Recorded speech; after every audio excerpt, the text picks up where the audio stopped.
સમાચારોમાં આગળ વધીશું। સ્થાનિક સ્વરાજ્યની ચૂંટણીને લઈને આ સમાચાર છે। સ્થાનિક સ્વરાજ્યની ચૂંટણીને માત્ર ગણતરીના દિવસો બાકી છે, ત્યારે ગઢડાના લોકોમાં સત્તાધીશો સામે નારાજગી જોવા મળી રહી છે, કારણ કે છેલ્લા 30 વર્ષથી ભાજપનું શાસન છે, પરંતુ શહેરમાં પાયાની સુવિધાઓ એટલે કે જે બેઝિક સુવિધાઓ હોય છે, પાયાની સુવિધાઓનો પણ અભાવ જોવા મળી રહ્યો છે।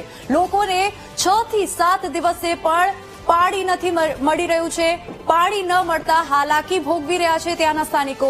તો કમરતોડ રસ્તાઓથી વાહન ચાલકો પણ પરેશાન બન્યા છે। તો ગામમાંથી પસાર થતો જે મુખ્ય પુલ છે તે પણ બિસ્માર હાલતમાં છે, જેના કારણે વાહન ચાલકોને અકસ્માતનો ભય સેવાઈ રહ્યો છે। હોસ્પિટલમાં ઓછા સ્ટાફના કારણે લોકોને સારવાર મળવામાં પણ મુશ્કેલી પડી રહી છે, જેને લઈને લોકોમાં નારાજગી જોવા મળી રહી છે। તો બીજી તરફ ભાજપ કોંગ્રેસના જીતના દાવા કરી રહી છે, જો કે સ્થાનિકો કોને જીતાડે છે તે તો આગામી સમયમાં જ જોવા મળશે।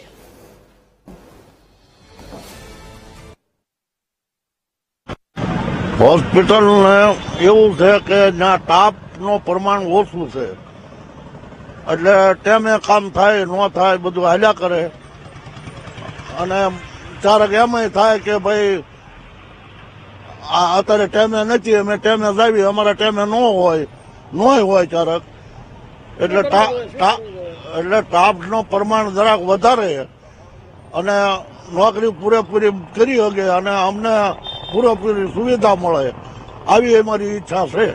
ગઢડા નગરપાલિકાની ચૂંટણી જાહેર થઈ છે, એટલે ગઢડા નગરપાલિકા ભાજપની સત્તા છેલ્લા 25 વર્ષથી હોવા છતાંય ગ્રામજનોને જે સુવિધા મળવી જોઈએ એ સુવિધા મળી નથી।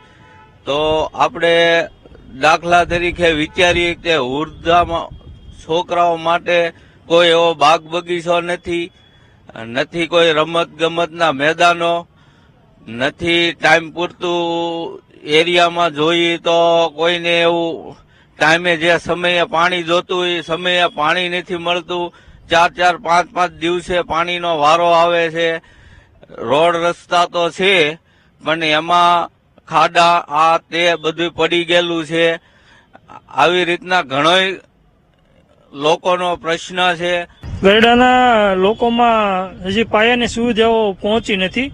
નગરપાલિકામાં જે કોઈ પક્ષ 25 વર્ષથી સત્તા છે, છતાં પણ પાયાના પ્રશ્નોનો હલ નથી આવ્યું, જેવા કે પાણીનો। જો પાણીનો મુખ્ય પ્રશ્ન ગઢડામાં છે, અહીંયા વાત કરીએ તો દલિતવાસ, ખાટકીવાસ, તેમજ અમારા સામાકાંઠા વિસ્તારમાં હુડકો વિસ્તાર છે, તેમજ ધાર ઉપર છે, ઢસા રોડથી ધાર ઉપરનો જે વિસ્તાર છે, ત્યાં પણ પાણી હજી પાણીની લાઈનો નાખવાની બાકી છે, અને પાણી જો આપવામાં આવે ને તો 7-8 દિવસે પાણી આપવાનું। જો આવા પછાત વિસ્તારો છે ત્યાં લોકો પાસે કોઈ પણ સ્ટોરેજની વ્યવસ્થા ન હોય, તો રેગ્યુલર 2-3 દિવસે પાણી જો આપવામાં આવે તો થોડુંક લોકોની સુખાકારી જળવાઈ રહે। અમારા વિસ્તારમાં બહુ સમસ્યાઓ છે। જો આ ઢાળીઓ તમે જોઈ રહ્યા છો, એ 7 વર્ષથી આ ઢાળીઓ બનાવવા માટે હું નગરપાલિકામાં વારંવાર જાઉં છું, છતાંય 2 દિવસે કરી દેવું, 5 દિવસે કરી દેવું, એવા 7 વર્ષ કાઢી નાખ્યા છે। આ ઢાળિયાના પૈસા મંજૂર થઈ ગયેલ છે, સરકાર પાસે નગરપાલિકા પાસે પૈસા પડ્યા છે, છતાંય આવી રીતના હેરાન પરેશાન કરે છે। અન્ય સમસ્યામાં આખા સામાકાંઠા વિસ્તારમાં દૂષિત પાણી આવે છે। 15 મિનિટ પાણીને જવા દેવું પડે છે, પછી સારું પાણી આવશે, ત્યાં સુધી બધું દૂષિત પાણી, ગટરનું એવું પાણી, ખરાબ પાણી આવે છે। સમસ્યાઓ અત્યારે બહુ પરિસ્થિતિ બહુ ખરાબમાં ખરાબ છે, નથી પાણી ટાઈમે મળતું, વિસ્તાર બહુ લાંબો છે, ગટરનો પ્રશ્ન છે, એવા ઘણા પ્રશ્ન છે। રોડ રસ્તા બહુ ખરાબ થઈ ગયેલા છે। અંદાજે લગભગ 30 વર્ષથી કોઈ વિકાસ જ નથી થયો।